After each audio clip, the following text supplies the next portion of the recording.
এখানে একটা company already গেটে দাঁড়া রয়েছে, একটা কাজের জন্য আসছে, তো আমাকে ওটা দেখান লাগবে। তো এটা হচ্ছে বাড়ির ভিতরে কাজ আর কি।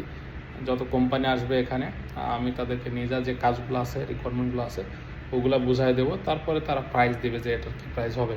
তো এটা হচ্ছে বাড়ির ভিতরে কাজ। Or you will check for the bullet, right? Yes, where, which place? It's inside. Vehicle no problem. No.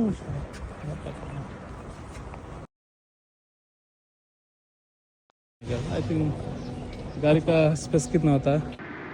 এইখানে কয়েকদিন আগে একটা ঘটনা ঘটছে, একটা গাড়ি ধাক্কা দিয়ে একজনকে ফেলা দিছে। তো সেজন্য আমরা এখানে একটা ব্যারিকেড বানাচ্ছি যাতে গাড়িগুলো ভিতরে প্রবেশ করতে না পারে, বা প্রবেশ করলেও আমাদের অনুমতি নিয়ে যাতে প্রবেশ করে। সেজন্য আমরা এখানে ইলেকট্রিক হাইড্রোলিক বোলার সেট করব। তো যেটার মাধ্যমে আমরা এটা কন্ট্রোল করতে পারবো যে কে ভিতরে গাড়ি নিয়ে যাবে এবং কে ভিতরে গাড়ি নিয়ে যেতে পারবে না। সেজন্যই মূলত এই কোম্পানিকে ডাকা, তারা অফার করতেছে আমাদেরকে এই বোলারটা কীভাবে সেট করা যাবে এবং কতগুলো লাগবে। सबसे छोटा गाड़ी क्या बनाएगा सर? हाँ? इसमें तो गाड़ी जाएगा आराम से, तो छोटा बनाना चाहिए और